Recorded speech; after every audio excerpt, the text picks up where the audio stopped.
A second-half avalanche buries the Tigers in College Station as LSU falls to A&M 38-23. We're breaking it down on the Hannacast. The Hannacast, a weekly LSU football film study with Charles Hannagriff and former LSU tight end Richard Dickson. Now to break down the Tiger tape, here's Charles and Richard. All right, everybody, thank you for joining us for this week's breakdown of LSU football as the Tigers lose in College Station. Richard, the 17-7 halftime lead evaporated, and we can look at three big reasons that it did. You can rank them in any order you want. People have been doing that for the last couple of days. Number one, 3 costly turnovers for LSU, 3 interceptions that set A&M up in LSU territory. Secondly, A&M was able to outrush LSU 10-1, 242-24. LSU not able to run the football very much at all, and when Marcel Reed came into the game, it completely changed the dynamic, and that's the third thing, which is Reed's ability to run the football. Not only were his numbers good, but it set up everything else for this A&M offense that was stagnant under Connor Wegman. Yeah, I mean, it's the tale of two halves. I mean, going back and going through this film and watching the first half, I get all excited again about how things were rolling. We were able to run the ball early on. We were getting big stops, making the big plays. But what comes back to haunt us again for we've seen previous weeks is relying on field goals in the red zone. And this time it didn't go in our favor. Last week we went 4 for 4 on field goals. This time we had 2 misses and a fumbled snap. We're going to spare you the special team stuff. Yeah. They just missed field goals. They didn't spin the laces, and they weren't ready for a snap, okay? All that's bad. All that's correctable, but there's not a whole lot we can – they didn't spin the laces, okay? And yeah, we put a field goal on last week. Right, yeah, right. About as good as we can get out of that. That was probably bad karma. The momentum swung in this game with the first interception. It set A&M up on the 8-yard line. That's one of the plays we're going to be showing you this week. On a game like this where A&M, there was literally not an empty seat in the house, and that crowd was just dying to pounce. And for 36 minutes, LSU didn't give them any chance to do that. But with the turnover, the floodgates kind of opened. It just came at the worst time. I mean, we start off that second half. Defense is still rolling. We get a 5-and-out. They punt, a 3-and-out. They punt. And then the very next play, we throw an interception, give them a short side of the field, and they get things rolling. We're brought to you by Marucci Sports. From a backyard shed to the top of the game, Marucci, more than just a baseball bat company. It's a legacy built on passion and precision with 2 decades of crafting the finest wood, metal, and leather in the sports. We're here to help you run the game. Visit MarucciSports.com and the Hitter's House by Marucci at 5801 Segan Lane. Members' benefits include 24/7 access to the members-only cages, bullpen cage reservation opportunities, 15% discounts at the retail stores. Lots of great stuff at the Hitter's House. And the brand-new Hitter's House opened just this past Saturday in Metairie at 1801 Airline Drive. Again, the Hitter's House at MarucciSports.com. All right, let's jump right in here. Things started out really well. You're going to notice a very different thing, a very different change in Richard's attitude, in his mood, I should say, from the beginning of this to the end, because it gets worse as we go along. But it started out pretty good. Wegman was pressured intensely by LSU, and the first play we're going to show you is a sack by Greg Penn. Yeah, it's just a really well-run play. We're going to run cover one man. Gio's going to slant. And it's going to really highlight the pressure and attention that Whit Weeks is gaining, because when Whit Weeks comes on this blitz, he brings 2 guys completely go with him, leaving the gap wide open for Greg Penn to make a sack. All right, let's watch here as this was at the 39-yard line of LSU. And you'll see it better from the other view, but what you're going to get is, Gio slants right here, which brings the guy, he has to step down. These 2 both, the guard and tackle, suck to Weeks. I mean, they know he's coming. They both give all their attention to him, and Greg Penn gets a free shot. Watch it here. He is he's almost in that gap. It's a look that we haven't ran that much, but it's pretty interesting the way that we run the wide end. We got Savion on the tight. It's almost like an old underfront with Burns playing the outside linebacker, which now a star position. But the big thing right here is when Gio Paez slants, Whit Weeks is coming, and these 2 guys are looking for Whit Weeks. They both flare out with him, and it gives Greg Penn, who's more on like a green dog, he's watching the back, he gets to come free. All right. Let's watch it here again. Swinson forcing. Swinson takes a tackle out wide.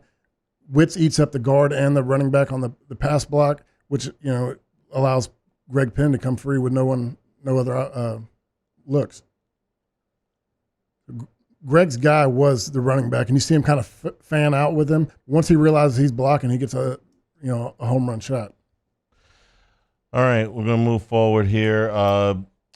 The second play that we're going to show you is a run by Caden Durham. Now, there weren't a lot of good runs to pick from, but this was one of the best. In fact, I think we decided was the second best. Longest by a running back. And to me, look, I tried to find some more running film, and the biggest thing I can realize is, our run game disappears once Dellinger gets hurt. This is for 10 yards. There was another run for 13. LSU ended up with 24 net rushing yards when you take the sacks out. We haven't had to do very much of that because they haven't given many sack opportunities. Yeah. Only 4 in the season. Let it run to where he's going to start on this right side. He's going to give him a look to where we talk about we're offset runs 90% of the time. We're going to move him. Go ahead. We're going to move him back over to the left side. So right here, 80% of our film is run to the right at this point because Garrett Nussmeier is not going to keep the ball. This is a read option where you'd be reading that way. But we've shown this so much that they're going to take it's almost like a counter without a puller. I mean, it's misdirection because he's going to start off this way. Campbell is going to seal off. You got Dellinger, who works a two-way. He's going to help on the nose tackle and get up to the linebacker, and it's really well run. All right. He takes that counter step back. You mentioned it's a counter without a pull. We got an email from a listener this week about how LSU's run game is not terribly sophisticated. A question about why they're not a little bit more sophisticated, why they don't pull a lot of linemen. What is your reasoning or your response to that? I said we pull some, but I mean most of it is based out of the zone read looks, and it's we've talked about this 100 times that the zone read becomes ineffective once you're not going to pull the ball because guys start flying down. This was a new twist to it. We start off on the right side of the quarterback, which shows that okay, if we're going to run zone read, it's to the left. But we motion him back over. He switches sides. All right, let's watch this again. So he comes back over. So these guys are now thinking, okay, we start here. All the run attention is left. We move him back to the left side. So now they're going to come back. Okay, they're going back right. We're going to run the zone read. But we don't, instead of pulling, which we have pulled before in this, we don't pull. We work from nose tackle up to the linebacker, and it creates a seam right there in that, I guess, B gap. And Dellinger does a really good job. I've showed a lot early on with the center not being able to get to the next level. Frazier struggles at times getting to the next level. Dellinger did a great job helping out on the nose tackle and getting to that linebacker. Probably not fair to compare the freshman Mubinga, who is a redshirt freshman, to a senior like Dellinger, who's I think started somewhere in the area of 30. I think it's something games. that is bigger that happened in this game than anybody's talked about. I haven't heard about Dellinger's injury. No one's really talking about it, but when you go back and watch that first drive, we bust one for 13, we bust one for 10, one for 4, and that's all. And not the first drive, the second drive, because we punted on the first drive. But we had the run game going in that second drive, and then it just dissipated. I like that you said busted 1 for 4. That was like the 4th biggest run of the night. I'll take a 4-yard run all day. We're brought to you by Dependable Storage with 8 locations across Louisiana and 1 in Gulfport, Mississippi. The newest facilities in the chain in Slidell and Youngsville. They'll match any competitor's pricing and offer convenient online rentals and payments. Free use of the moving truck for new rental move-ins and clean, secure, and conveniently located facilities. At Dependable Storage, we want your stuff. Check out the website at dependablestorage.com for locations, pricing, and rentals. Okay, the next play we're going to look at is a forced fumble, and this was caused by Sage Ryan. And I just want to start off with taking a look at the front. It's something new we've done. We put a Sage Swinson at end, and you got Savion playing on the same side, both almost playing like a defensive tackle wide. We got Shan in here playing the nose guard of the shade, and we're bringing Xavier Atkins off the edge. We're bringing him in a lot of like speed rushing packages. I noticed him in the game. I didn't notice that Jones and Swinson were on the same side. So let's watch this play. This is from the 25-yard line of Texas A&M. And so Whit Weeks does a real good job looping back around to keep contained. And Sage Ryan, I mean, we're not going to get a good view of this. The TV film's actually better. The way he gets his hand in there, he grabs the nose of the football and rips it. But I think it's just a very interesting rush package that we're getting very creative with what Blake Baker's doing with the guys, putting our two ends on the same left side to get a heavier rush here. You're going to get a looper with Whit Weeks getting around to contain it, and then guys flying to the ball. I mean, we've done that really well lately, of just our safety play, Sage Ryan coming in, guys moving quicker and really attacking the football. What kind of coverage you playing behind this? Let it go real quick.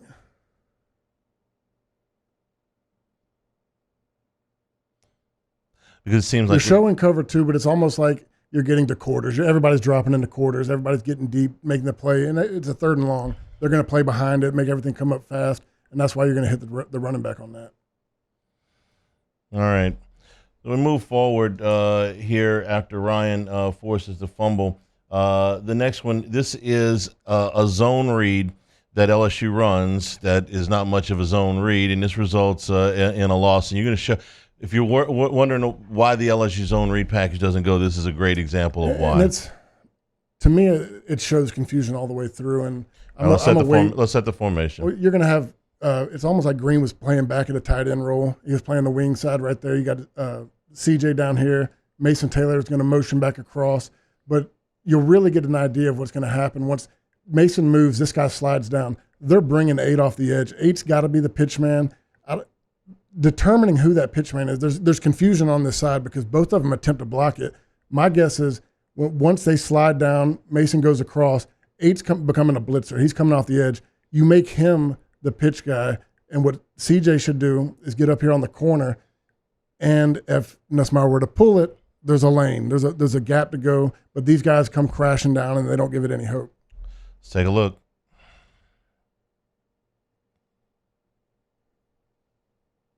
Don't you hate to see it? Yeah, that's live and in color. Okay, hang on. I'm gonna. Everybody's crashing. This guy's so far inside of Daniels right here. I mean, I understand that Nussmeier would have to make a move on 26, but even if he just. But where I'm saying the confusion is, that's the pitch guy. Daniels does not touch that guy. You step down and you come straight here. And this is where I think that, they're actually trying to block it because they don't ever think that he's going to pull it. They're trying to start to seal off the back. Yeah. I mean, if you watch it green, and you're going to see a better view right here, is that it's impossible. I mean, he's a very fast guy. Okay. What is Nussmeier looking at here? Well, Nussmeier right here, you'll get the real look if you go a little bit further once they get the man in motion and guys get set. Right when Mason Taylor starts coming across. All right, let me try this again. Right here. So everybody creeps back down right here. At this point, everybody's working this way. You're either going to pitch off the end or you're going to pitch off a blitzer. At this point, it looks like Green is going to try to cut this guy off, which is a very tough cutoff, ends up making a play. But if I'm CJ's got to let that guy you leave somebody open on zone read. You're not trying to block it. You got one guy, the read guy. And I'm very confused who the read guy is right here because Green's trying to block the end, which he's slanting. At the end slanting, it tells me somebody else is coming off the edge. So in a typical package, when you got these reads, once they run a blitz, the pitch man goes further out. You're going to have this guy coming off the outside, and he's really going to start to read him, which means CJ's got to get up either on that cornerback or work to the linebacker. But one of the guys is going to be free. But at this point, everybody crashes. CJ tries to block the pitch man. Green can't get to the end. So it's just nothing there. None of that worked. Can I look here? So this guy's on the ground, okay? And at this point, okay, I'm good. If CJ wants to go block this guy, I'm not, because you got the flow here. You want him coming here. CJ needs to arc release and get to that safety, and then you're going to put him on it's not going to be a big play, but it's a 5 plus. If it's 5+, that's fine. What it's going to do is keep the entire front. It's going to keep everybody from crashing. I realize everybody's reach blocking here. Look at this guy. Everybody, full flow. know. They know Nussmeier's not coming back the other way. They're not respecting it. I mean, when you see him just go a click forward once he could have pulled it right there. CJ he's already given it away, but but that's right when he would have pulled it. Yeah. At that point, CJ can get on that guy, and you got an alley right there. I mean, that's what the play's designed for. This guy's not going to be able to turn around. No, he can't get there. And this is where I get frustrated is quit running the dang play if you're not going to pull it, because Nobody respects it. Everybody's selling out. They don't care about Nussmeier anymore. They're getting too much momentum going this way where everybody's crashing. Until he pulls that a few times, this play will not work. The offensive line is getting all of the criticism for this. And they're in a bad spot. Yeah, this is a tough ask. Yeah, like you can sit here and complain about blocks. Look, you get Campbell on his, Dellinger on his. You look, Green, that's a tough ask to get him to get inside and block that in because that's typically, the pitch guy. Once he moved inside, it wasn't.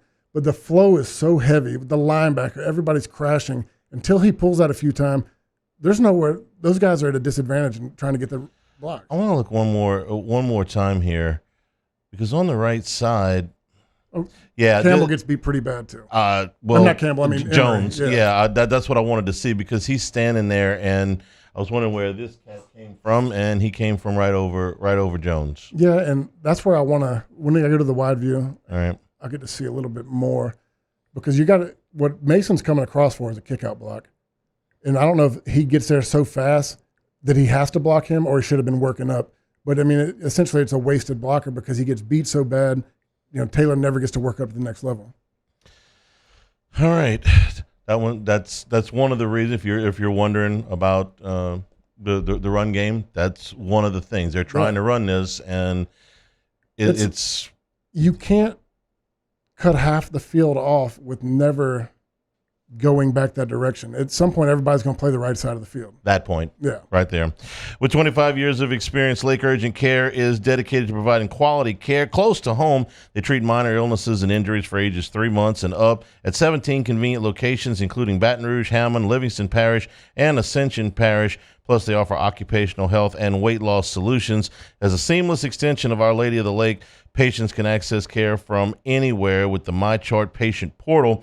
Our urgent care centers are open 7 days a week. Simply walk in, check in online, or you can schedule a virtual care visit at lakeurgentcare.com.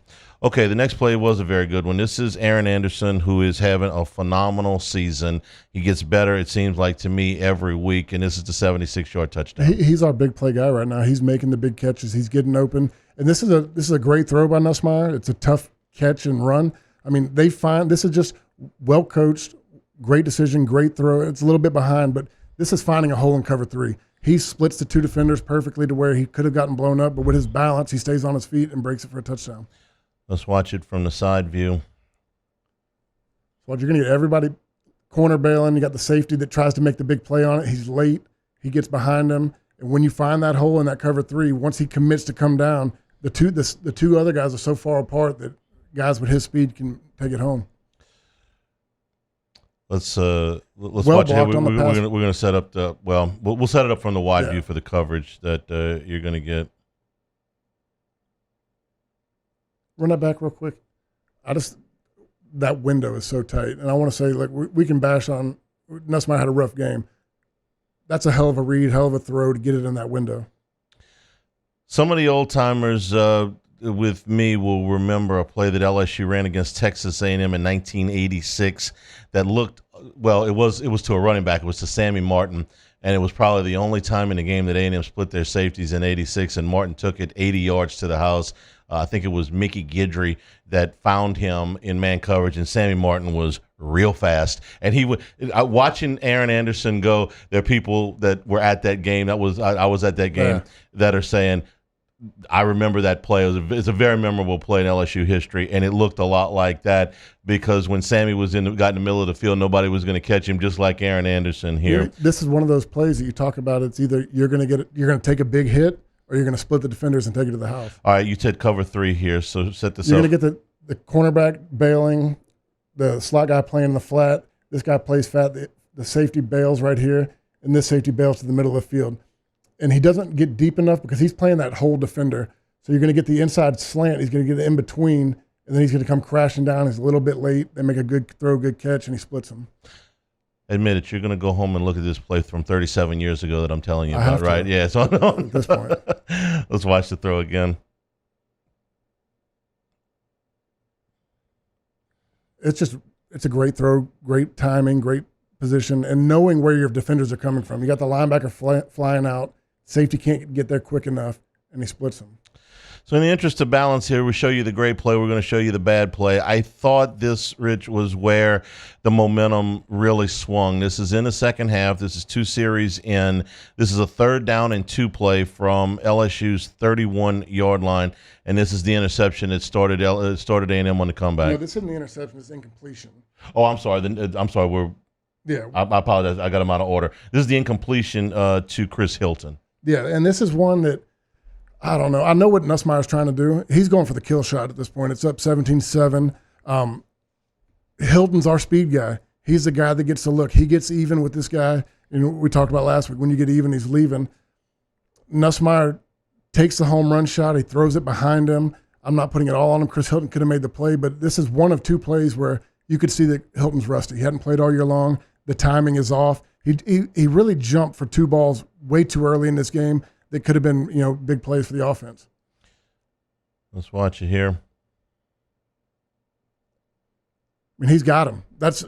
He's got him. But the underthrow, the mistimed jump, it was ugly. And when I go back and look at it, and it's in short yardage situation, and you'll see a lot better view from the wide view. He's got so many options on this one. I'm taking the easier options. I'm taking Mason Taylor across. You got Anderson on the whip route with nobody covering him. You got Durham out the backfield wide open. All right, let's watch it here. Set up the coverage for us. It's man coverage. It's straight man, yeah. It's straight man on this one, and everybody wins. And this is one that it's frustrating because I forget what the down and distance was, but there's easier options on this to keep things. I want to say it was a 1st and 10. Keep the momentum going. Hang on, I can tell you. All right. It is a first down and 10. So this is one of the times I'm just gonna. I get what he's doing. Take the shot. Let's go for the kill. Go up 24-10. You got the look. Tell me when you want me to stop this. What his other options? Now, you got Mason Taylor breaking the dig route. He still got the ball in his hand. He could pump it in right there for 15 yards. This has been a home run ball for us right here with Aaron Anderson on the whip route. He got him sold in. He's breaking out. This guy's got his back turned to him. If I'm Garrett Nussmeier, I'm hitting that throw right there, and it's going for 30, 40 yards. It looks like the guy covering Anderson is leaning back to the inside. Because he ran the whip route. He drug it across the middle, put his foot in, and planted back out. So he got this guy fooled. He's wide open for days. Durham's going to be wide open. Mason Taylor's wide open across the middle. And those are the easy options. I'm going Aaron Anderson. I'm almost positive Aaron's probably his first look right here. But that's open too. I mean, Chris Hilton's got the guy even, nobody over the top. That's your speed guy. This is where you're going to show everybody this is what we're waiting on. It's just a bad throw and a bad effort. I don't want to say bad effort, a bad execution. Bad execution, bad timing of the wide receiver. I mean, that's a home run. But it's just ball's a little bit underthrown. He missed at times his jump. Look, run that back real quick. You think watch Aaron Anderson at the very end. You thought he was going to get the ball? You can tell his body language. Yeah. His body language just dumps his head to the ground. Yeah, he would have had a lot of room to. Yeah, he bends over at the last minute. It's like, man, we missed that one. It's one of those that it's tough because everybody's open, and I get what he's trying to do is take the home run shot. That's what you've been looking for. That's what Chris Hilton is in the game to do, but it doesn't work out when you could have had other big plays on that. Okay, did I skip forward too much here? Because I don't think we got the interception, the Nussmeier interception. It looked like it skipped straight forward to the first down after the interception on the 8-yard line. But let's talk about the interception. That didn't. We have a certain amount of plays that are available to us, and we use them. We thought we had this one, but 3rd down and 2. This is early in the second half, and Nussmeier kind of floats one that is picked up. Like it's one of those, he's got to kill it. And I really thought I had that play on him. But you got Zion Thomas coming back. He had a go route. He's trailing back. You got the running back out the back. I don't know, was it Anderson or the running back? I can't remember. You had a leaker, and he's rolling out to the left. I'm either throwing it outside, dumping it, or I'm trying to hit Thomas coming back. He tries to put it over the head because you can see what he's trying to do, but he doesn't get the ball far enough. And then it just sets the ball up to where he gets a return to the 8-yard line. This is one of those things that I understand he's trying to make a play. But you got the lead, you got the ball, you got the momentum. You got to make a smarter play than that. This is one of those drives that needs to end in a kick. Okay, Go ahead and punt the football away.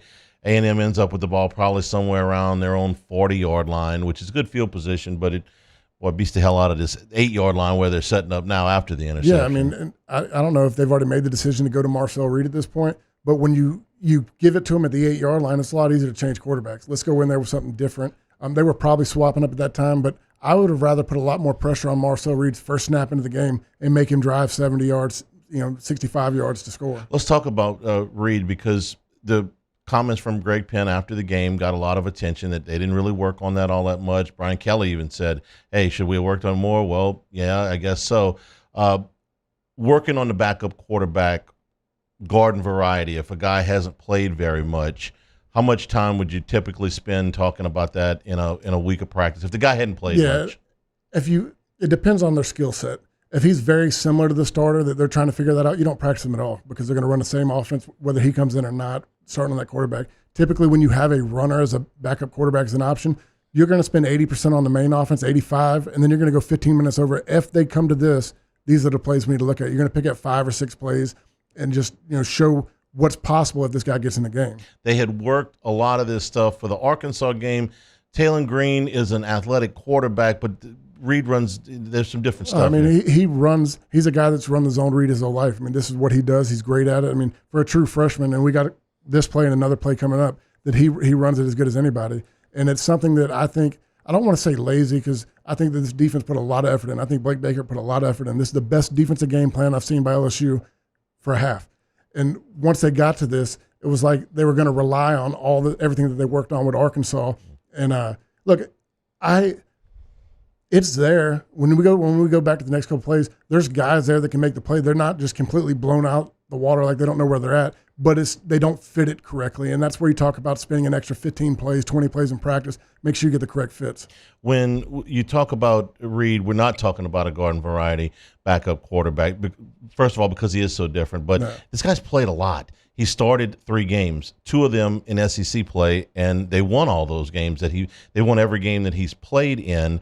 So Wegman hasn't exactly been rock solid the whole way. He's had his ups and downs. So we were citing in the post game when LSU played Tennessee in 2001 in the SEC championship game, and Rohan Davey, who had had a phenomenal year, got hurt in that game. Matt Malk came in. Well, Malk would be, the national championship quarterback later in his career, but that year he hadn't played hardly at all. Tennessee had no idea what to do with him. No. And his running, he ran for 2 touchdowns and 50 yards in that game, and it was a big reason why LSU won that night in Atlanta and made it to the Sugar Bowl. This was, to me, was a lot different. All right, before we look at this play, I'm going to tell you about Bayou Apparel, helping local businesses communicate their message since 2009. As one of only a few local LSU licensees, Bayou Apparel offers the highest quality products to showcase your brand, an established one or a new one. Bayou Apparel design experts can help you create eye-catching designs that fit your company's message. They do logos, event T-shirts, and promotional items for your business. Call 225-928-9090 or go to the website at bayouapparel.com. So this is the first play after the interception, 1st and goal from the 8, and Reed is going to score on this play. Yeah, and you just watch. I mean, our guys flow. Let's take a look, and then we'll talk about it.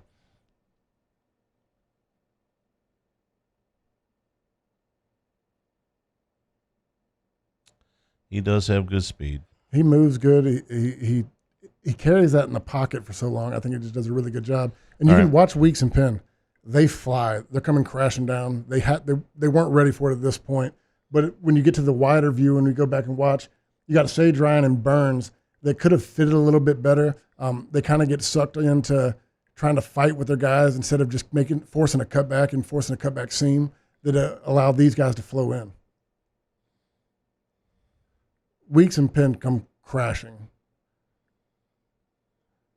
Right there is where I'm talking about. And you'll see it better from the wide view. Gilbert's there to make the play. That's his guy. But what Burns has to do when this guy comes across, Burns has to hit him right there, go upfield.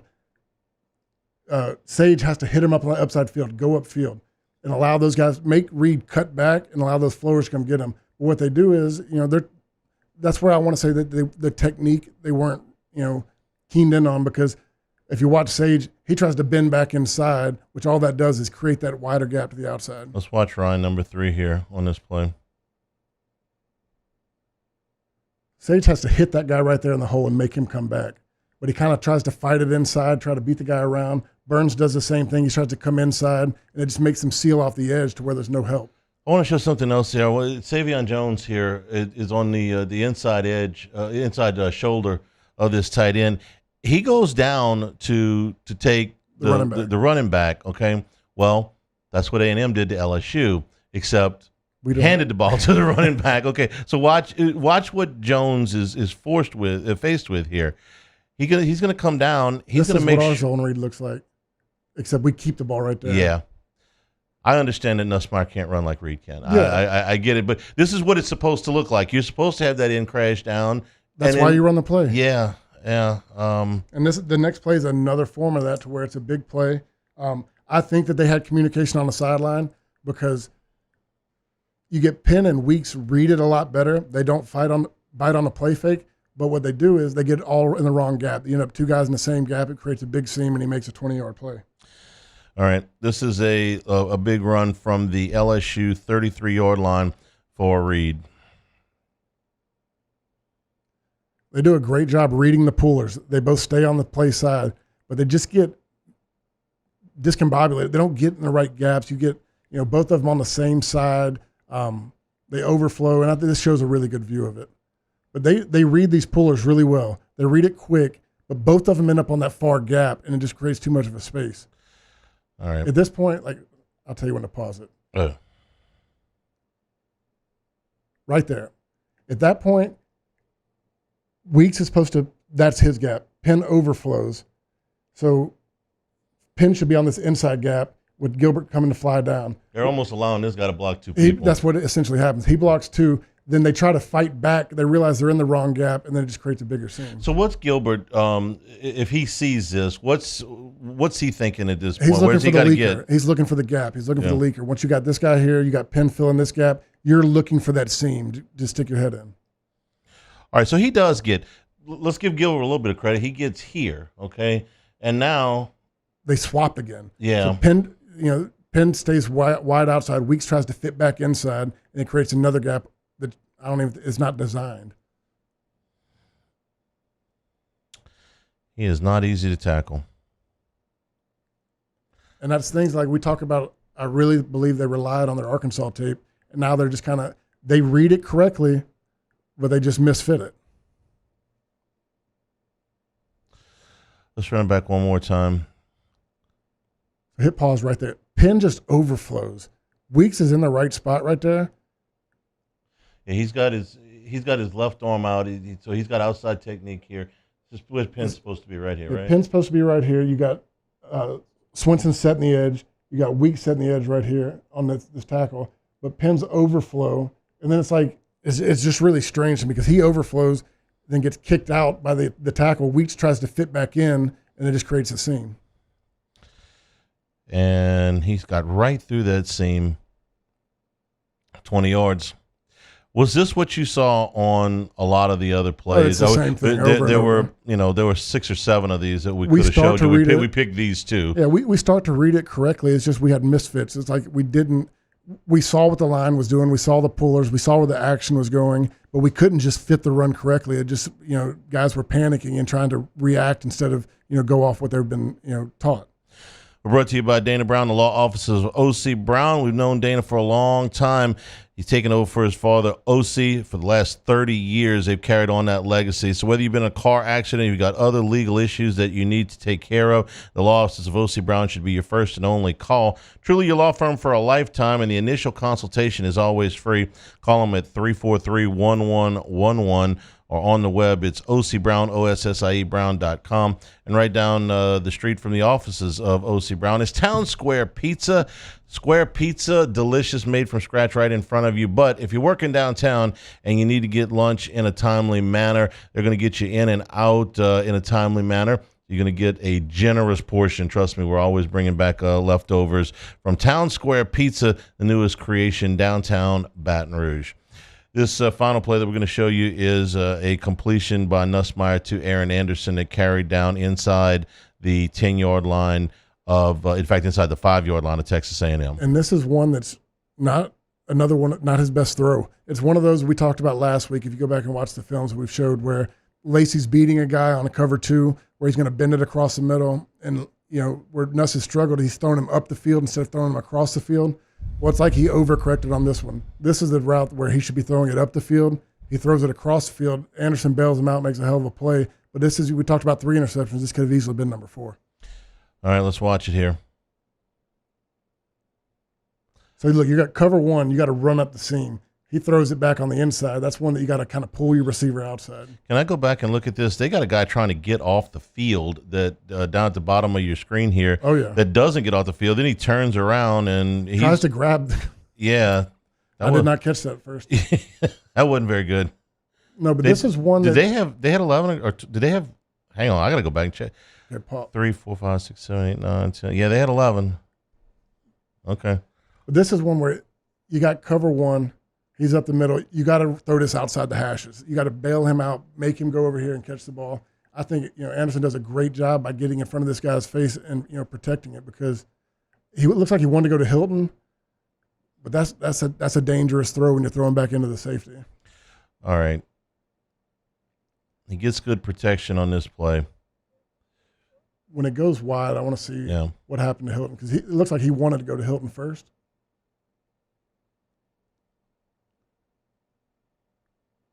Well, Hilton gets a little held right there that slows him up, doesn't get the free release. And that's what pulled him off of Hilton. Hilton's trying to bend it. He gets his arm caught up. He comes back to Anderson. But that's one where you throw him up the hash on that one. You don't bend it back across the middle. Okay, this is the last. This is the interception. This is the interception. Okay. He panics, and I don't really know if this is design. You're going to watch a blitzer coming out, or the guy coming off the edge. He doesn't feel like he can get home, and he just kind of leaks back and right in front of the guy. I mean, I'm not sure they're calling that. To me, it looks like he's coming, he brings it, he's going to leak back and just leak straight into the check down. This essentially ended LSU's chances. They were in a bind before that, but this really ends their chances. So, Rich, I want to go back and look one more time at one of the plays we had earlier, and this was the 20-yard run for Marcel Reed. One of the things we've been asked a lot: why, when Reed was in the game, did LSU not bring more people into the box? So this looks to me like a pretty light box. You got 3 receivers in the formation. Would you have advocated it after they had seen Reed for a couple of plays against a formation like this, getting more people down closer? I think they're still trying to show it. I mean, Gilbert is 9 yards from the ball. He's kind of inserting himself into that box a little bit more, so you're playing with 7. Ryan's going to come over the top. Yeah, I mean, knowing what I know now that he only threw 2 passes in the game, put everybody in the box. But it's hard to tell when you don't know. I mean, the guy had 6 passing touchdowns coming into the game. He was the guy that was had thrown the ball better than Wegman at points this season. So I think they're just trying at base at that point. If this run is fit to where everybody should be, it could have been a stop. Okay, let's say if they had slid Ryan down, this play is going to the other side. Yeah. So the big problem right here is if you had it to do over again, you would have brought more people down. Yeah, I mean, I'd probably slid. If I'm going to put Sage out and maybe bring Burns in, or maybe rotate Burns and Gilbert, because Burns has been tackling really well lately. He's been fitting in the box. But, I mean, we can say all these different things. The fit between Penn and Weeks gets messed up on this. I mean, that's where the play is a bust, because the Penn overflows, gets in the wrong gap, which Witt tries to correct and get back inside, and it leaves too much space. Disappointing for LSU here. If you're looking at big picture, this does not erase any goals of playoff or potentially even SEC championship game, but your margin for error is gone, and the tiebreaker system is so extensive as far as getting it to Atlanta. There's too many teams left in it to really kind of dissect that now. What you know is you win on the road. The big wins on the road in the Southeastern Conference have been elusive. Georgia won at Texas, but the top teams have pretty much defended home field, which is good news if you're LSU, because 3 of your last 4 are at home. They're pretty hard to beat in their own building. The Ole Miss almost got them, but didn't. We had a call at a post game, Rich. It said, they played 4 games that were kind of toss-up games. USC, South Carolina, Ole Miss in this one. They're 2-2. That's probably fair. Yeah. They could have won the USC game. They could have won this game, but they didn't. They could have lost to South Carolina. They could have lost against Ole Miss. Where'd you pick them before the season? I figured it was a 3-4 loss year. I cheated. I picked them at 9.5 wins. Okay. But the optimist in me wanted to say they get to 10-2, and they're favored to get to 10-2. They'll be favored in these last 4 games, but Look, man, nothing's easy. I'm a fan as much as the next person, probably a bigger fan than anybody. Like, I care more about LSU football, so I have the bad habit of when things get rolling good, we get winning. My expectations keep growing. When I go back and watch this film, it's a lot of the same issues that we've had in other bad moments part of the season. Look, this defense is getting better. They're playing a lot stronger. It's not super talented. We don't have uber athletes everywhere on this field, but it shows you when we're not playing at 100% accuracy and we're not executing at 100%, big plays can happen. This one stings. They've got another week, an extra week to get over it before Alabama comes in. Really? Losing before a bye. Well. You think about this a lot longer. Oh, well, okay. I get why it's bad for the players, but does it help you once you get back out there? I mean, you got 2 weeks worth of frustration. One of 2 ways. Yeah, you got 2 weeks worth of frustration to. It goes one of 2 ways. I mean, like, this is a long week for them because you don't have. There's nothing to get that taste out of your mouth. You're not getting ready necessarily to go play this weekend and erase all these feelings. It lingers a little bit longer when you got the bye week. Okay, we appreciate everybody being with us for.